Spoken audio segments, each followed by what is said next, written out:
The following is a Comfortably Zoned Radio Network production.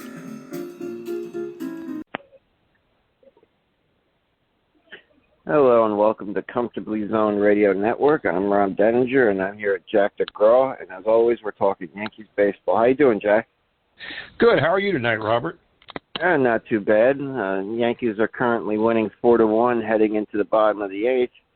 If they win, they'll improve to 5-3 on this very young season. Yeah, they've gotten off to a pretty decent start. Johnny Brito pitched another good game tonight, and so you got to be encouraged about that. Yeah, we still got Severino and Rodon on the IL, so our rotation's a little thin, but Brito, his first two starts, has been excellent. Yeah, he's really stepped it up when they needed him. And also, Robert, I think Jonathan Loaiza got injured today, too. That's right. He's got, I guess, his right elbow is strained, inflammation or something, but it's the same problem he had last year. Yeah, I hope we're not looking at another Tommy John. Yeah, I mean, he's battling an issue he had last year, and Severino's currently on the IL for a lat strain. That kept him out of, missed a lot of the second half because of it. Yeah, I know Rodon, he's hurt too, and I haven't heard any updates on any of these guys. So have you heard anything, Robert? No, not at all. And they also put Donaldson on the IL, the hamstring issue. And their rookie, the shortstop, Oswald Peraza, who would have been called up, he's hurt with the hamstring issue, I think.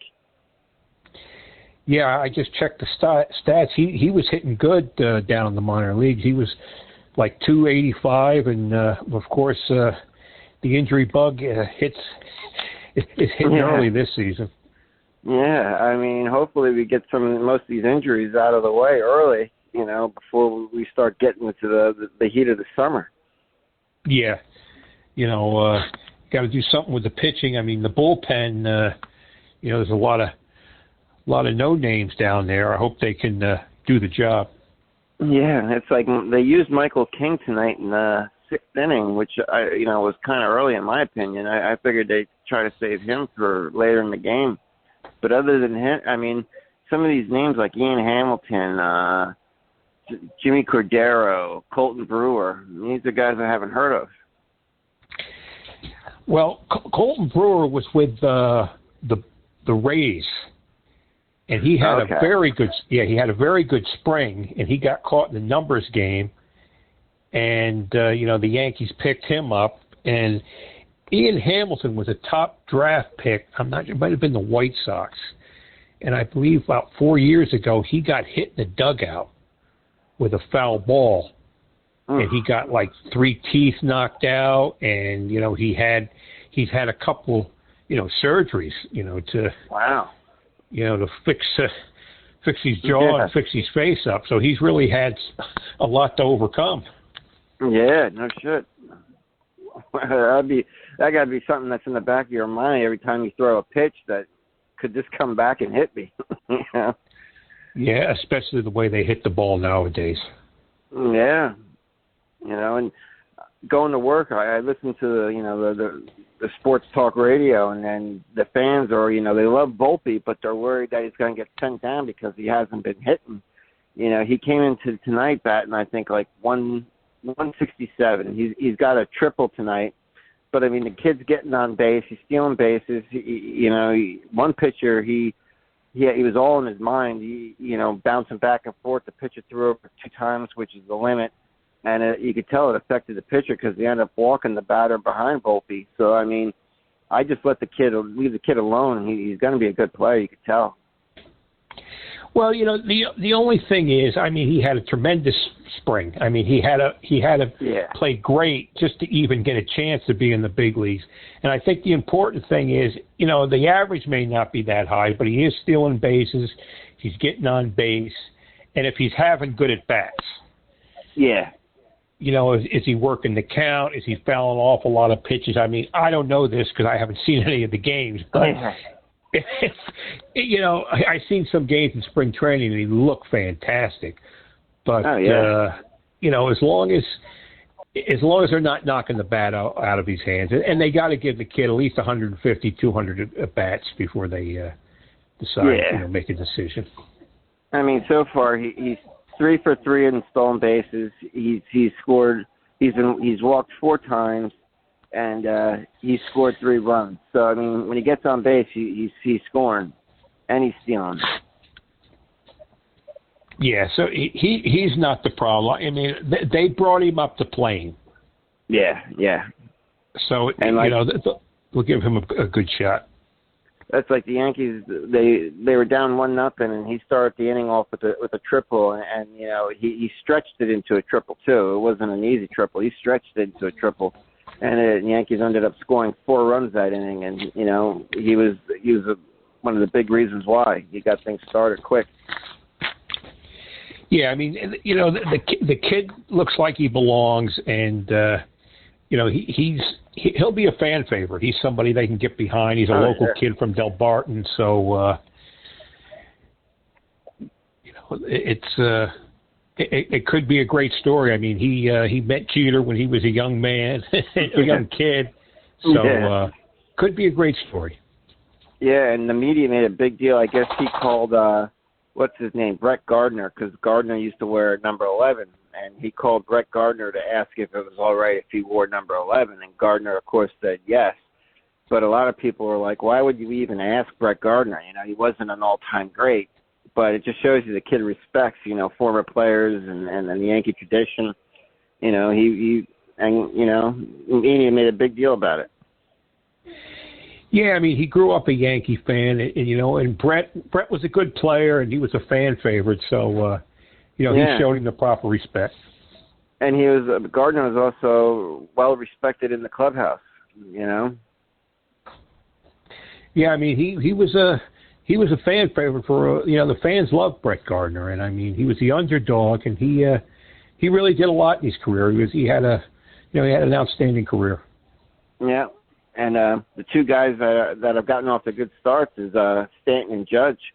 If these guys play like they have been, it could be a very good season offensively for the Yankees. Yeah, I was hearing like Judge changed his stance a little bit, and I don't know what he's doing, but it's working. And it's funny when Judge hits home runs, he's got a beautiful swing. Yeah. When Stanton hits him, it's like he just mashes him. He just crushes the ball. Yeah. Yeah, we were talking off air. Stanton hit one 495 feet to dead center at Yankee Stadium, this past week. Yeah, I mean, they're like cannon shots. They're out of there like in no time. Yeah. Judge had one this past week. I forget who they were playing, but they threw a fastball up and into him, and he was able to bring his hands in and turn on it and hit a line drive homer. But Judge, the one thing about Judge over the years, you can see he's getting to be a better and better hitter. He's more disciplined at the plate. He's not swinging at pitches down and away like he did when he first came up. I mean, if Judge can keep getting better as a hitter, boy, my God, Yankees will definitely get their money's worth out of him. Yeah, I mean, he's the face of baseball. They got him batting second ahead of Rizzo, and Rizzo gets on base a lot. And then you got Stanton and Gleyber Torres. So, the lineup's formidable. They hit home runs, they score runs, and they strike out a lot. Yeah. Judge coming in today was batting .310 with 2 homers and 5 RBIs. Stanton was batting .290, almost .290 with 3 home runs and 5 RBIs, and Stanton hit a 3-run homer today, so that gives him 4 home runs and 8 RBIs. And Gleyber Torres is batting over .400 with a couple of homers and 6 RBIs. And he's 1 for 1 tonight with 2 walks, Torres. Yeah, I mean, and the impressive thing, I mean, he's hit home runs to left field and the right field, and he's going back the way he hit the first couple of years when he was using the whole field. So, there was talk of him being traded, and I think he wants to stay a Yankee. So, I think that talks might have lit a little fire under him. Yeah, because, when Torres is just swinging through the zone and hitting the ball to all fields, he's a really good hitter. It's when he starts getting home run happy that he starts getting into a funk. If he could just, try not to hit home runs and just try to hit, he could have another great year. Don Manley once said, home runs will come. Your main goal is to try to put the ball in play. If you hit it hard, you're going to hit home runs eventually. Home runs, they're going to happen. Yeah, I know, like, Torres had the bad stretch last year, when Stanton got hurt and, a couple of the guys weren't hitting, and then he started to struggle a little bit. But I think Stanton can stay healthy, and Judge and Rizzo, I think that'll make him a better hitter, too, because he don't have to, he can just be the hitter he is instead of trying to overdo it. Yeah, I saw they had Stanton in right field when they were playing at home. That's something I like to see going forward this year is when they're at Yankee Stadium, have Stanton play right field, left field, here and there. Yeah, I mean, starting last year when he played the field, he was more into the game. And, I mean, he can play the outfield. He's a good outfielder. He's got a good arm, and, so it's not like he hasn't done it before. He did it a lot with Miami. Yeah, and Stanton's even said, he feels better when he's in the outfield. He feels more into the game, and he feels he's a better hitter. I mean, when your player says he thinks feels he's a better hitter when he's playing the outfield, you think they'd want to get him in the outfield. Yeah, and I mean, they could put Judge in left or have Judge in center. Yeah. And, they got Cabrera, and they'll get Bader back soon. And then the thing that surprised me, Robert, is when they have Kiner Falefa playing center field. Yeah. Yeah, I saw that this past week. He was out there. I mean, they must have confidence in him because putting him in center field at Yankee Stadium for a guy who's never played center field. I mean, my God. Yeah, that's a lot to ask for somebody. I mean, I've heard he's played well. I mean, it'd be interesting to see how, like he handles balls hit right over his head and how he plays by the fence. But, he's got to be a heck of an athlete to be able to play center field without no experience.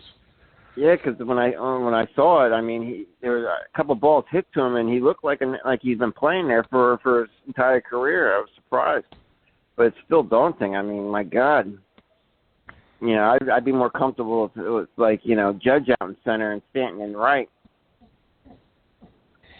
Yeah, well, he's right now. He's like the super sub, and he's done the job so far. Yeah, had a home run last night, I believe. And Hicks looks like he's kind of the odd man out. I mean, he's playing tonight, but he just struck out. I think he's 0 for 2 or 0 for 3, and he came in tonight batting 100, so he's batting under 100 for the year and the limited at bats he's had. But I think his career as a Yankee might be coming to an end too. Yeah, it's going to get to a point where, he wants to play. He hasn't been effective. I mean, since he had the surgery, I mean, he used to be an excellent outfielder with a bazooka arm, and now he's like below average, and he's not hitting well, and it's just, it's a bad situation, and I don't know. Eventually he might just get released.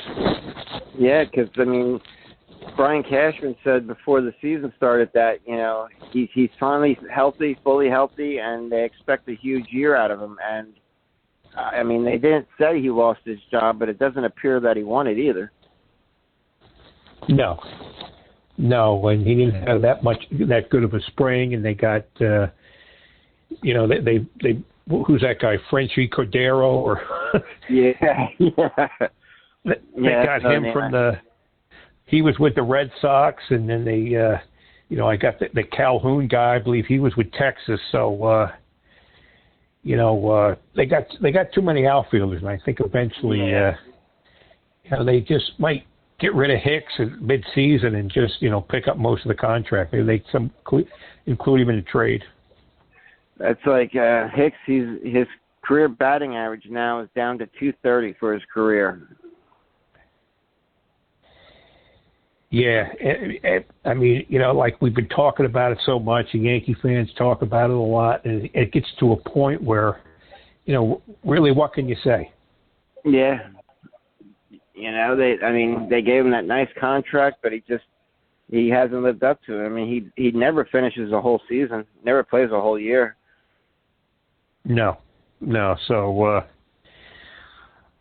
I don't know. I don't think you'll see him complete the season with the Yankees. No. In fact, I'm going to bring that up because I think he only averaged. What was his average games? Yeah. You know, another guy they were talking about, like Josh Donaldson, but at least Donaldson is an outstanding fielder. Yeah. Oh, yeah. I mean, I've seen him a few games down here in spring training, and he's terrific. I mean, he's smooth. He really, he makes it look so easy. He's really a terrific fielder. Yeah, you went to what, 4 games this spring training, right? Yeah, I went to 4 games. I went to 3 at Steinbrenner, and I went to 1 at Clearwater. In Clearwater, they had over 10,000 fans. They always draw over there. Volpe had 3 hits, and it was just the interesting thing, Robert. In Clearwater, when you buy refreshments, they take cash too. Yeah. At Steinbrenner, you could have $100 bill and you can't buy nothing. Is it all QR codes and stuff now? Well, it's all credit card price stuff. Oh, jeez. The price, Robert, the one Tuesday night, my buddy was down there, and just for kicks, he went to the window. It was a Tuesday night game against Toronto, and the cheapest ticket was $90 to stand. Holy shit. That's ridiculous. Yeah. Standing room only. Volpe just had a 10-pitch at bat. He flied out, but 10 pitches. But it's crazy. I mean, Yeah. The bottom line, Robert, is they don't want the average fan to go. No, they don't. That's what happened. And I mean, another thing is everything now you have to do on your phone. So you can't buy a ticket at the box office. Everything has to be sent to your phone. Wow. And the older fans like me, we don't know what the hell we're doing with the phone. Yeah, right. You just give the guy the money, the ticket taker. He gives you the ticket. They scan it, and you're in. But now you have to do all this thing with the phone, and then you got the phone, the sun's shining on it. You can't see it, and I mean it's just it's ridiculous.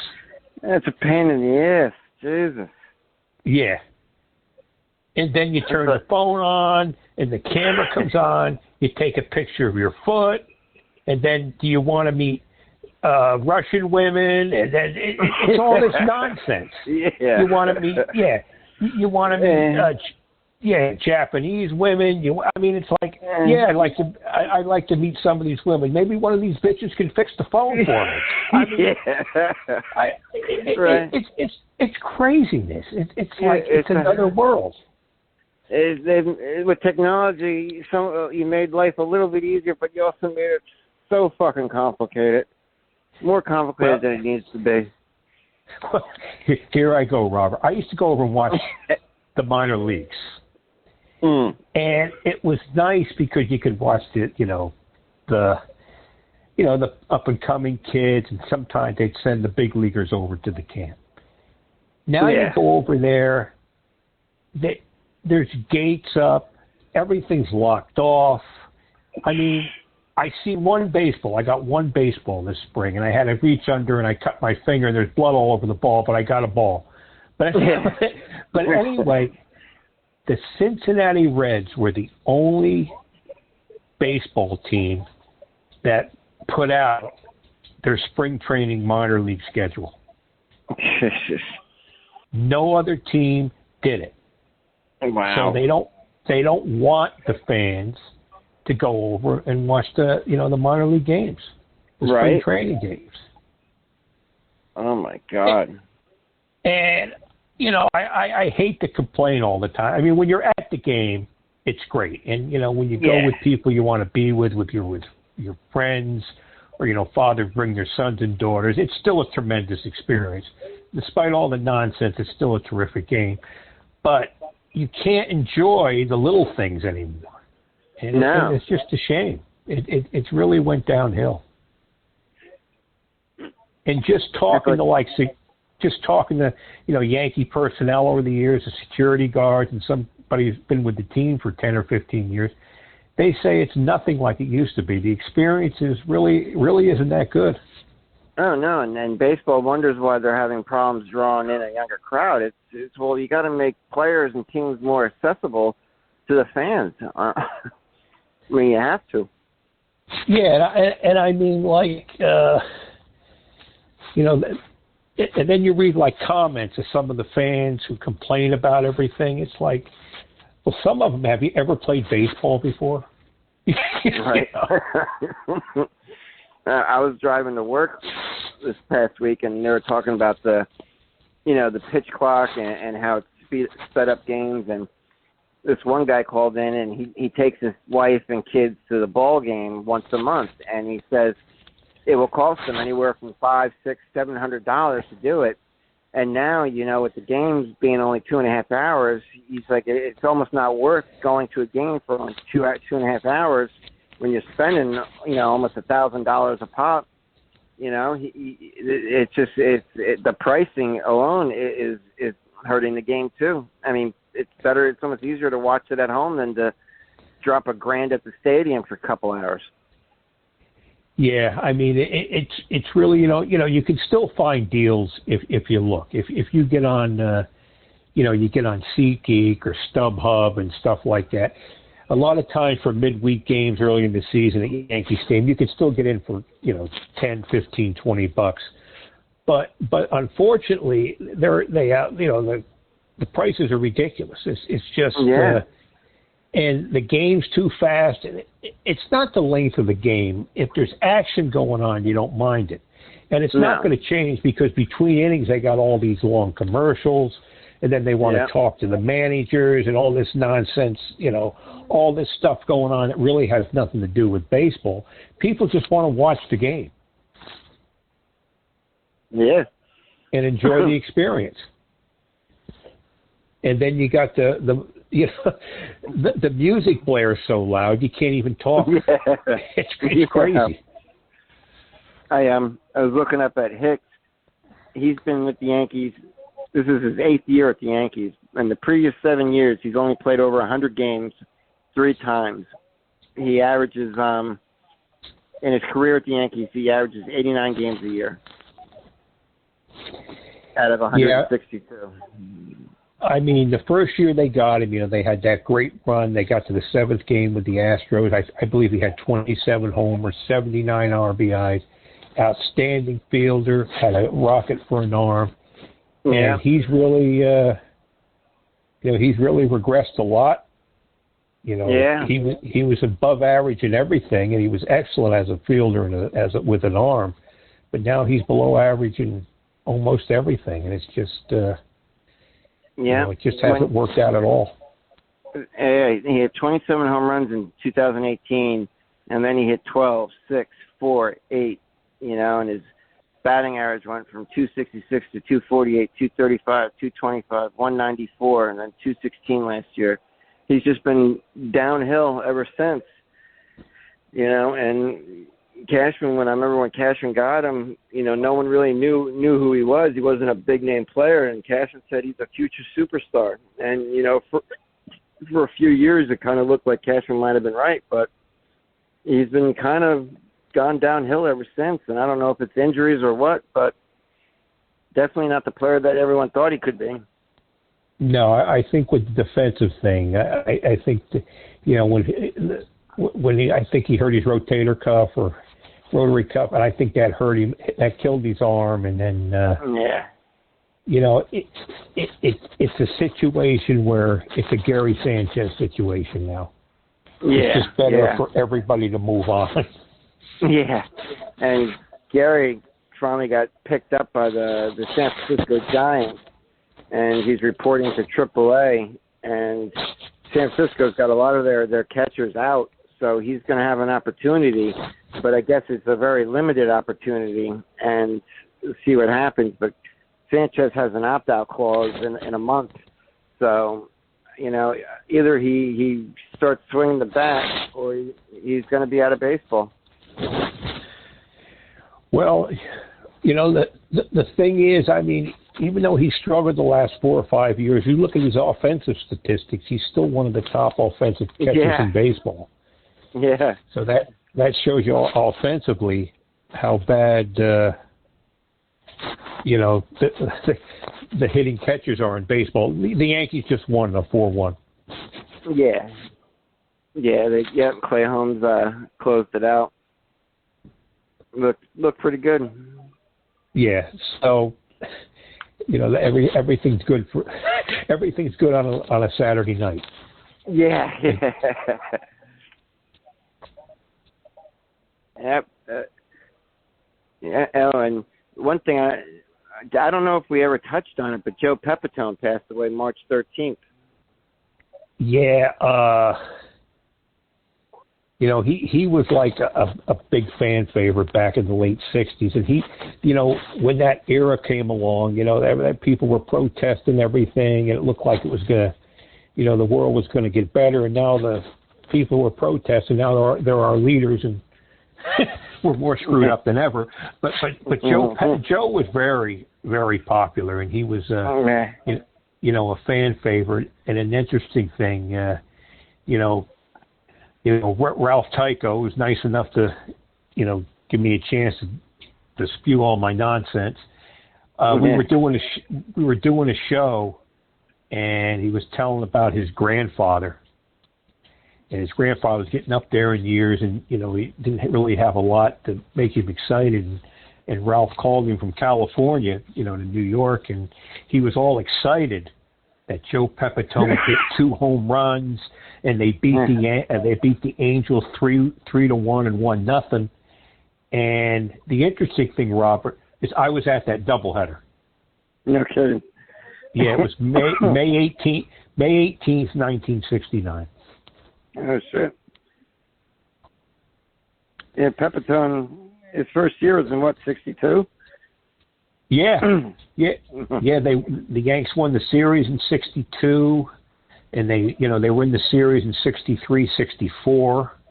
They lost the Dodgers and the Cardinals. He had a grand slam in the 64 series. He was an all-star. Yeah, he was an all-star, and he won a Gold Glove, and he won a couple Gold Gloves, and there's so many stories, Robert. I'll share a couple. Wait, I'll make it quick. He was doing a car show signing, and my friend's niece went up to him, and Joe was flirting with her, and he signed the item, and she come back and she, Jesus, he's got more makeup on than I do.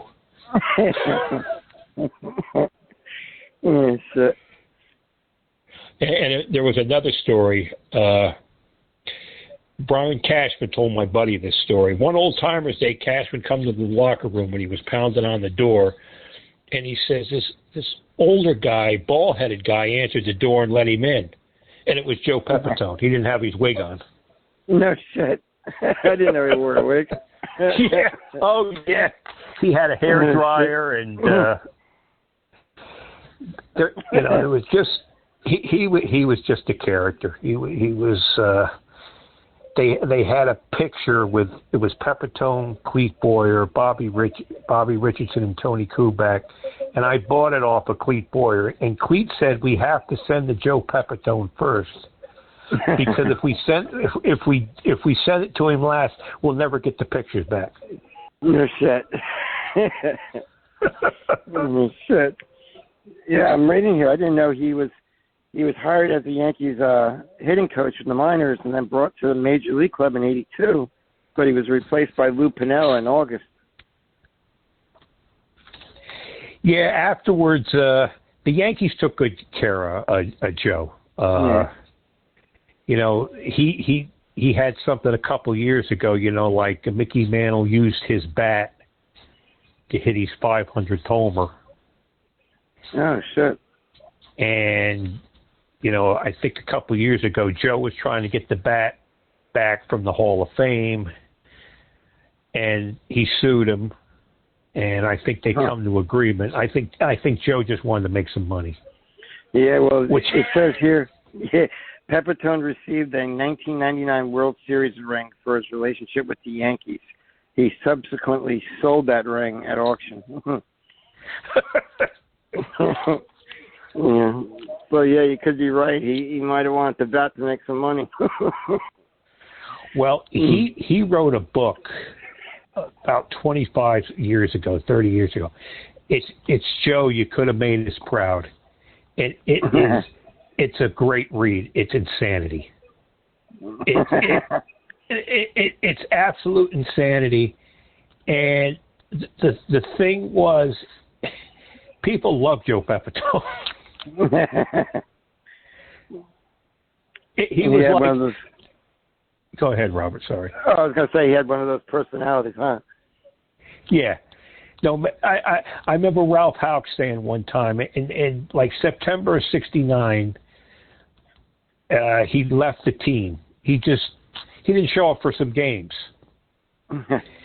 And Ralph Houck was saying, I love the guy, but I'm gonna beat the shit out of him because he's driving me nuts.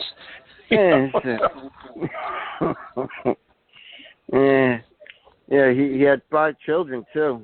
I was seeing here, he married 3 times, had 5 children. He passed away at his daughter's house at the age of 82. Yeah, I think he moved in with his daughter towards the end. I think he passed away in St. Louis. But he was a lot of fun, and he was a terrific player. He didn't become the player he could have been, but I mean, he moved to center field, because Mickey Mantle could play first base at 67 or 68, and Joe was a terrific center fielder, and he could do it all when he wanted to. But if you read up on him, it's just he was a fun personality. He made baseball fun. And it says he was a 3-time All-Star from 63 to 65 and a 3-time Gold Glove Award winner, 65, 66, and 69. Well, the funny thing, Robert, he played with the Cubs when Leo DeRocher was a manager. And Leo used to say, Joe Pepitone would be one of the first guys in the clubhouse and on the field. And what happens is the fans, the bleacher bums in Chicago used to throw him drugs on the field, wrapped in styrofoam or something, And he used to hide it in the ivy in the outfield. Shit. So he'd come early the next day to look for it, where he put it. Oh, shit. Let's see here. He got where was it? He got arrested. Where is it? Oh, in 1985, cops stopped him for running a red light, and they found 9 ounces of cocaine, 344 Quaaludes, a freebasing kit, a pistol, and $6,300 in cash. Pepitone denied all of it, but he spent 4 months at Rikers Island. Yeah. And then George did right by him. He got out, and he took care of him. And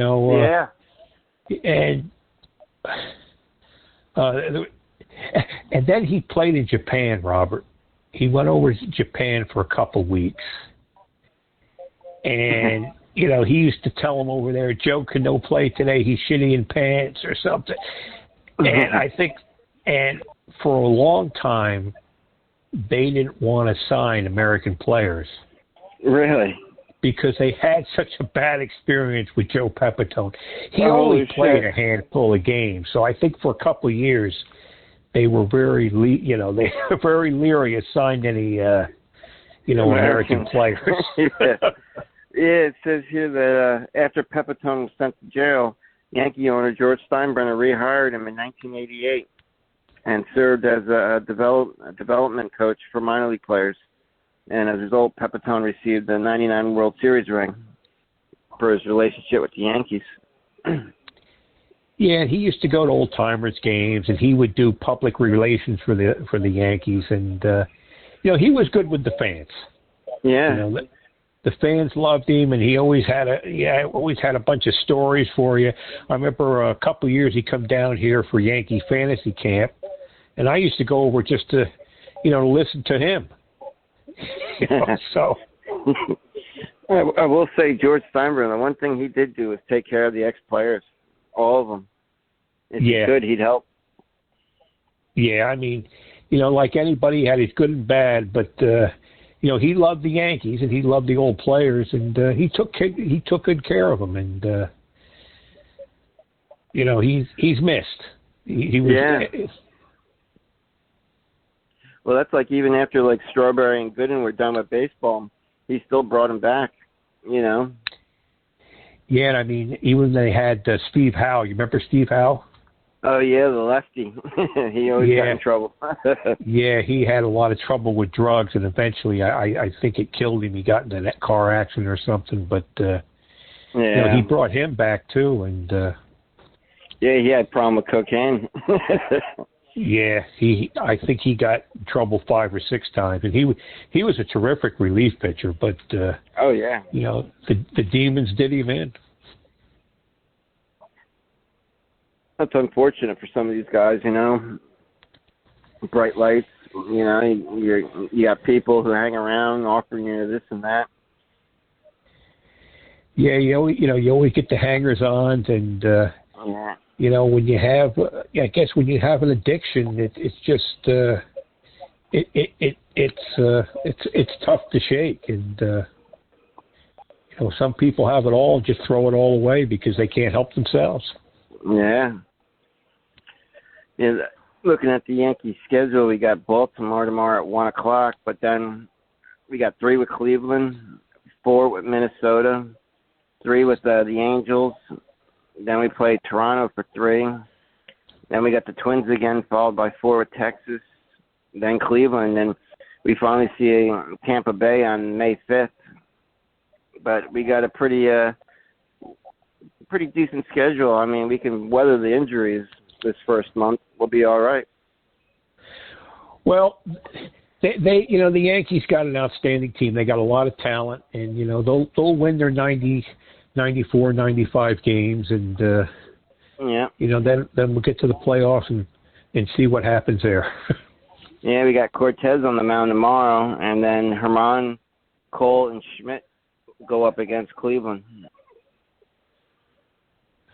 Well, hopefully they can, get a good winning streak going. And I think, Robert, when you have 6 teams that make the playoffs from each league,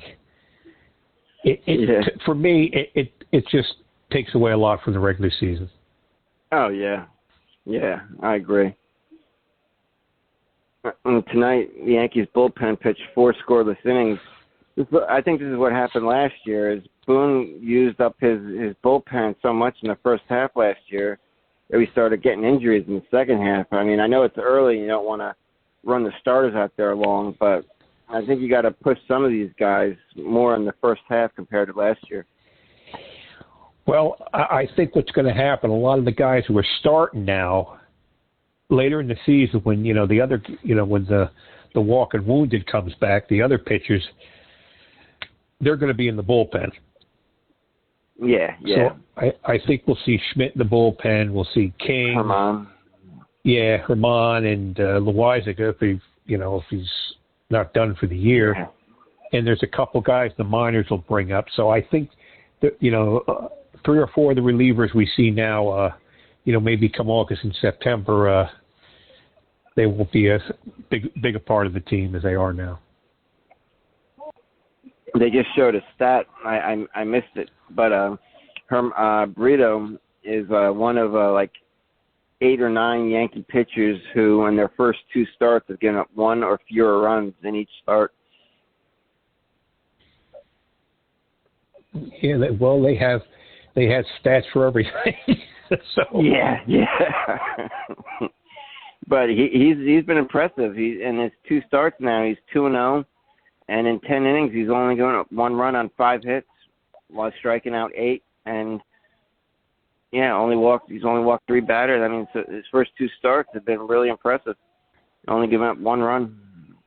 Well, yeah, I mean, they sent him back down the minors, and then, they brought him back for a start, and they'll probably send him back down the minors again. Yeah. Yeah, and we were talking off air. They signed him at a young age, didn't they? Yeah, I was surprised. I mean, I've heard of him, but he's been around since 2016. That's unreal. You figure he's 25. So, yeah, he's been with them since he was a teenager. Yeah, so, I don't know if he played in the Dominican League but I didn't realize he's been with the organization for so long. Yeah. And I don't know if we touched on Cole, but his first 2 starts have been impressive. And in 12 innings, he's got 19 strikeouts on the year, and he's only given up 1 run in 12 innings. But 19 strikeouts in 12 innings by Cole so far. Yeah, he's been lights out. Hopefully, he's been very good the first 2 years, but he hasn't been, he hasn't been lights out. No, not like he was with Houston. No, he's been good. He's been very good. He's been solid, but he hasn't been consistently, I think, what the Yankees thought. He's pitched pretty well in the playoffs, so he's done that. And they were talking on sports radio the other day about how he's the best pitcher in New York. Because they were talking about who's the best pitcher, Scherzer, Verlander, or Cole, and everyone pretty much agrees that Cole's the top pitcher in New York. Well, isn't Verlander hurt? Yeah, he has. He's I don't know what injury he has, but I think he should be coming back soon. They were saying this month. Scherzer got rocked. It's funny, Robert. I mean, when they have all these sports talk shows every single day, and they have to have something to talk about. Something, yeah. I mean, where do they come up with who's the best pitcher in New York? I know. And like Volpe set a Yankee record. He had the 3 stolen bases as a rookie in his first 3 games. Where do you come up with this stuff? I know. It's like they find these stats within stats. You're right, though. They need to fill the airwaves with something. Yeah. That's like the Met fans. They're all up in a panic. I mean, listening to the radio in the morning on the way to work, I mean, Met fans already think they're going to miss the playoffs. And it's like, it's only April. The season has barely even begun.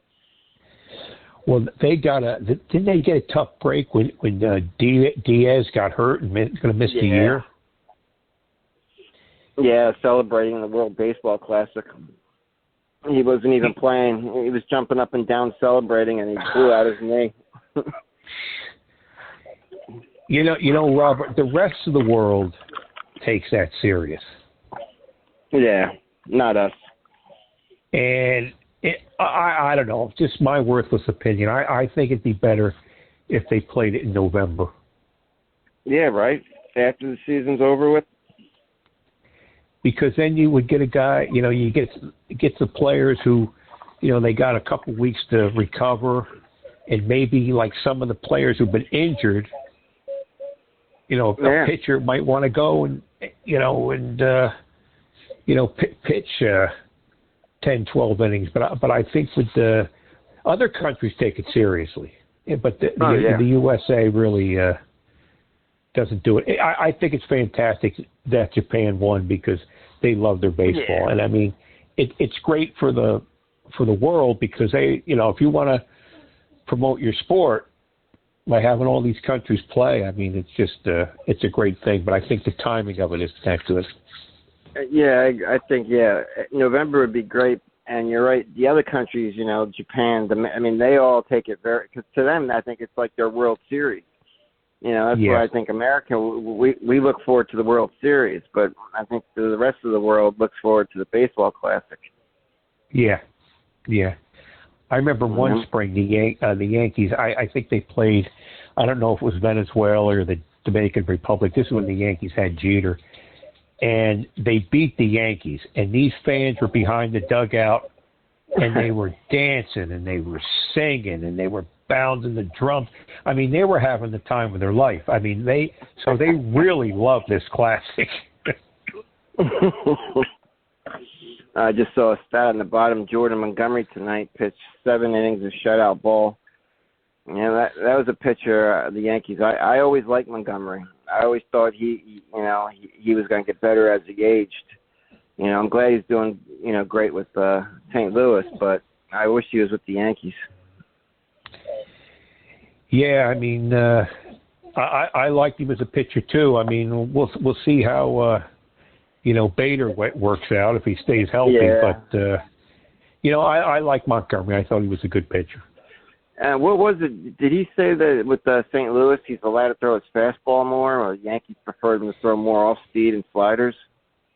Yeah, well, one of the things is they got Mike Maddox as a pitching coach out in St. Louis, and he had a long career and he's an outstanding pitching coach. So I think they don't rely on the analytics as much. They let him, they let him do what he does best, and it's shown. Yeah, I think imagine telling like a Roger Clemens or someone like that, this is what you're going to throw tonight. He'd probably throw a book at you or kick you out of the room. I mean, but today they got a script on what they want these guys to throw. Yeah, well, that's what's happened. I mean, the old pitchers are slowly fading away, and the younger guys, they're going to be used to this, and this is the way it's going to be. Man, I mean, I could imagine like a Bob Gibson. Imagine telling Bob Gibson, this is what you're going to throw to this guy, and he'd probably deck you. Yeah. Yeah, the game has certainly changed. I think analytics, as much as analytics has helped, it's also hurt a lot of clubs, I think. It takes away from just the overall excitement. Yeah, well, unfortunately, changes, they happen, and the old-timers, we have difficulty accepting it. And, I have to admit, I've lost a lot of interest. Oh, me too. I'd rather talk about Joe Pepitone than Aaron Judge, to tell you the truth. Yeah. But, it's always great to talk about the Yankees. Oh, yeah. Sterling Marte for the Mets, he went to Buck Showalter and told him, I want to bat second and I want to play, left field. He's like, I want to know every day coming into the stadium where I'm going to bat, where I'm going to play. He's like, he feels like he can play better knowing every day what he's going to, be in the lineup and what he's going to play. And that's the one thing about analytics I don't like is sometimes you come in, you don't know who's going to bat where, who's going to play what position, what player is going to be off today. It's just different. I remember growing up as a kid, you knew what the lineup was going to be day in, day out. Well, that was the thing. I mean,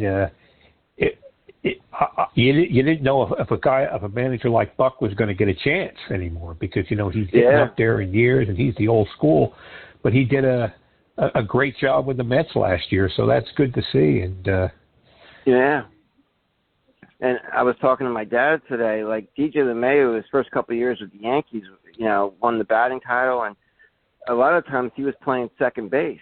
But ever since Torres has gone back to second, it seems like he's not fallen off, but he's not as productive as he was, having to move around to third, first, second, DH. I think players play a little bit better when they know they're set in a certain position or somewhere in the lineup. Yeah, I mean, the last 2 years, DJ's done well, but he hasn't been, he hasn't been the great hitter he looked at, National League batting champion in the first year with the Yankees. I mean, he was a terrific hitter. I mean, he can still hit the ball around, but he's not, the last 2 years he's been kind of disappointing, to tell you the truth. So next week when we talk, if we can talk next Friday, we'll be finished up with the Cleveland and nearly done with the Minnesota. So hopefully we'll have some more Yankee news to talk about. Maybe some players will be back, or maybe some will be on the DL. Can I mention just one more thing, Robert? Oh yeah, absolutely. Get off base a little bit, but Willis Reed passed away. Oh, that's right. Yeah. And as an old Knicks fan who remembers Willis and Bill Bradley and Phil Jackson and Earl the Pearl and DeBusschere and Frazier and Dick Barnett and Stallworth and Cassie, Nate Bowman and Reardon. It was just, like when these guys pass, it's like a little of your childhood dies. And, I think as a Knicks fan, I'll never forget, or Knicks fans will never forget when Willis come out for Game 7. Yeah. And he hit the first two jumpers, and the Knicks got off to a 9-2 lead, and they beat the Lakers 113-99. Frazier 36 points, 19 assists, 9 rebounds. They were just, tremendous years. And I remember, Willis is a Knicks coach. And another quick story: I was coming from a Knicks game on the train from Penn Station. And my friend Jim and me were talking about the great Knicks teams, and the train stops in South Orange. And 3 rows ahead of us, Willis Reed gets up. No kidding. I said hello to him, and I'm sure he heard, all the great things you were saying about, that was a tremendous team. So I just wanted to indulge myself a little bit. Oh, yeah. But, yeah, he came back and hit those 2 shots, and it got the team going, right? And Frazier went on to have a great second half or a great game after that, right? Oh, yeah. And, he got hurt in the 5th game. And the Knicks did, I think they had DeBusschere guarding him and Dave Stallworth.